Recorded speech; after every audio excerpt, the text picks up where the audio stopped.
When she was 23, my grandma married her 40-year-old boss. She was already pregnant, and the relationship lasted 4 years. When it ended, she had to take him to the Old Bailey to get a divorce. He never paid child support. My great grandma married a man that she barely knew. She was already pregnant, and she hated life as a wife, and she was desperate to regain her freedom. And so eventually she left him and raised my grandma alone in London during the Blitz in World War II. Her mother married a man with what we would now recognize as serious mental health issues. On her wedding day, her father actually asked her if she was sure that she wanted to go through with it, and she said, well, everyone's here now. He eventually burnt down his place of work and was imprisoned. She ran away with her 4 children from the shame and settled in London. And they struggled. Shockingly, the Victorian era was not an easy time to be a single mother. My parents and my grandparents on the other side of my family are still alive and around, and so I'll leave those stories untold, but I hope that I've painted a vivid enough picture. I was mostly raised by the women in my family, and their stories, much richer than I can tell them here, haunted me. As a child, I was adamant that I would never marry. I wouldn't get trapped like them.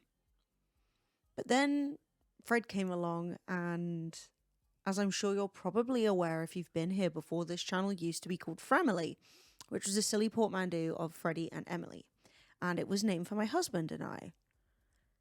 And you may also be aware that after a decade of marriage, we have broken up.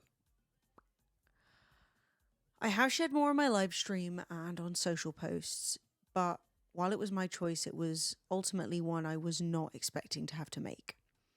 I really had no doubt that Fred and I would make it. I took the decision to marry very seriously, and I did honestly think, in a very raised by Catholics kind of way, that it would be until death. But it was not. And it, like everything else in life, ended and not how I expected it to. I look back at my lineage and I think I felt camaraderie. I now stood amongst their ranks, unhappily married, separated, divorced, and at one time foolishly optimistic. The funny thing about this, modern era of breaking up is that it's not just the physical items that, need dividing and packing as you go through the exhausting process of keep or chuck. There's also digital. There are photos to be archived. There are videos to be deleted or kept. Hell, mine came with a whole rebrand, which I will admit, isn't usual. And obviously, that has its challenges. There isn't a day where I don't wake up to Google photos showing me some beloved memory of 8 years ago exactly today. And usually it's Fred and I, joined at the hip, smiling back at me. And I know I shouldn't have, but I poured through the footage of our last year. And, now with the benefit of hindsight, some things are just so glaringly obvious. There's something really odd about the modern era of how you can just place things on a perfect, infallible timeline. The last night before you found out, and you're dancing to Megan Thee Stallion with your sister, and the videos of him looking green with guilt, and hell, a short clip of us talking directly before we had the "we need to talk" conversation, where he looks drawn and grey and tired like a Victorian child. Without realizing it, I was documenting the end of us, and now it feels strangely prophetic. When I look back at it, knowing the context now that I was just totally oblivious to before. And it's hilarious to think that our last video here, probably my favorite vlog that we've ever filmed, was so successful because we spent so much of the festival apart. I loved the effect of our dueling perspective. And now I realize that he was just avoiding me and running off with, other people. while I wandered around alone and completely oblivious. But I realized that as much as I look back on those moments, with new eyes, I also look back at them with fondness, that warm glow that you get in your chest of times gone by. You can't revisit, but you're happy that you were there and that it happened. Pictures of you and your school friends on like a Halloween Fright Night or your first messy holiday in Zante. It was that feeling that made me realize for the first time that I honestly understood the old adage of it better to have having loved and lost. Breakups are the worst, I thought. Who would ever believe that? And that's how I felt until every moment up until now. And that is when I realized I'm not like all the other women in my family, all with different surnames than me. I'm not trapped in an abusive relationship with a cruel man. I'm not alone with a child that I didn't have a choice in having. I'm not uneducated with a great brain and no opportunity to use it.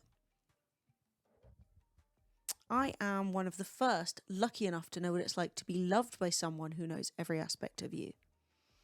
To know what it's like to grow alongside someone, what it's like to work alongside a partner who respects your ideas, who doesn't expect you to pick up all the gendered labour of cooking and cleaning, who didn't demand children that he never really wanted.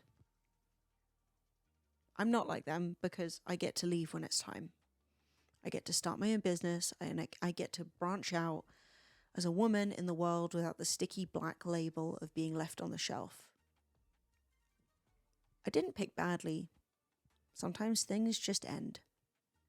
And I knew a kind of happiness that some people never get to know. If I have a future relationship way, way, way down the line, I know the treatment that I deserve. I know I can be happy alone. And I'm really, really lucky, and I hope that I can keep that streak going for years to come. I have said that Fred and I are working on being friends, and that is true. I don't know how that'll look in the future. I don't know if we'll end up distant and happy when we occasionally run into each other. Or, if we'll be having lunch and bitching about how stupid dating apps are years down the line. I don't know, because I couldn't have predicted that I would be sitting here 3 months ago. And who knows where I'll be in 3 months' time. But hopefully I'll be happy or happier. And I hope my heart will be a little less broken. And I hope that I'll have made new good memories for Google Photos to point me in the direction of next year and in years to come. I hope that I never regret this time because it was special. And they say you never know the good times until they're over. But I did know they were good, and I'm grateful for that. Hug your people, and I'll see you in the next much sillier video.